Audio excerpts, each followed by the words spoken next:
এই যে আমার আব্বাজানগুলো বসে আছে, আমি যুবকদেরকে ডাক দিয়ে একটা কথাই বলবো, তোমরা হয়তো ইউটিউবে অনেক মোটিভেশনাল ভিডিও পাবা, অনেকের মোটিভেশন তোমরা মাঝে মাঝে ইউটিউবে ফেসবুকে শোনো। আমার মনে হয় তোমার চোখে শ্রেষ্ঠ মোটিভেশন তোমার বাবা হওয়ার দরকার। কারণ তোমার বাবার যেই হাড় ভাঙ্গা কষ্ট, তোমার মায়ের যেই হাড় ভাঙ্গা পরিশ্রম, তোমাকে এই চিন্তা করতে হবে মাথায় যে আমি আমার বাবার মুখ একদিন উজ্জ্বল করেই ছাড়বো। বলো সবাই ইনশাআল্লাহ। আর আমরা যারা এখানে এসেছি সবাই আমরা গ্রামের ছেলে। আমি আসিফও গ্রামের ছেলে, আমার বাবাও গ্রামের ছেলে, আমার মাও গ্রামের মেয়ে। গ্রামের মানুষের সবচাইতে বড় মহৎ গুণ হচ্ছে সততা। সততা। শহরের মানুষ চালাক বেশি হয়, মানুষকে ঠকায় বেশি। আর গ্রামের মানুষ আমরা সহজ সরল বেশি। হয়তো টাকা পয়সা কম থাকতে পারে, বাট আমাদের মনটা অনেক সরল যুবক ভাড়া, ঠিক কিনা বলো? আমি প্রত্যেকটা যুবকের পায়ে হাত রেখে আবদার করতে চাই, যুবক ভাইরা, ডিপ্রেশন দিয়ে কাজ হবে না।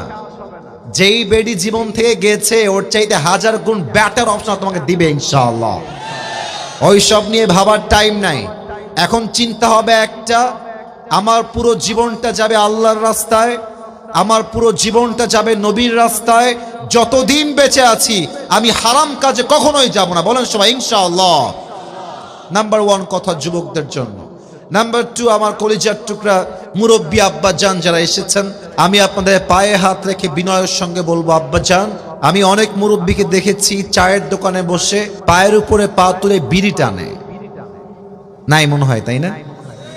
আছে, আছে, হয়তো ফরিদপুরে নাই, অন্য জেলাতে আছে। পায়ের উপরে পা তুলে যখন মুরব্বীরা চায়ের দোকানে বিড়ি টানে, মুরব্বীর বিড়ি টানা দেখে যুবকদের ঈমান চরিত্র দুইটাই নষ্ট হয়ে যায়। তো আব্বাজান, আপনার পায়ে হাত রেখে বলছি, আব্বা, আপনি আমার আব্বা, আপনি আমার দাদার মতো, আপনি আমার নানার মতো। আমি আপনার শত্রু নই, আমি আপনার আপন মানুষ। এই বাজে অভ্যেসগুলো ছেড়ে দেন। অনেক মুরব্বীকে আমি আমার গ্রামে দেখেছি অকথ্য ভাষায় গালিগালাজ করে, ইভেন ছেলে পেলেকে রাস্তায় পেলে খুব বাজেভাবে ব্যবহার করে। আব্বাজান, সবাই যে আপনার এরকম তা কিন্তু আমি বলছি না। আমি বলবো এটাই, আপনি একদিন মারা যাবেন, আপনার কবর কিন্তু এলাকার কবরস্থানে হবে।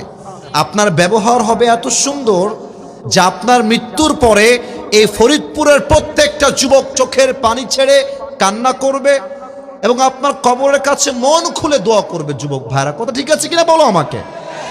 আল্লাহ আমার মুরব্বী আব্বাজানদেরকে বোঝার তৌফিক দান করুন। পড়া আমিন।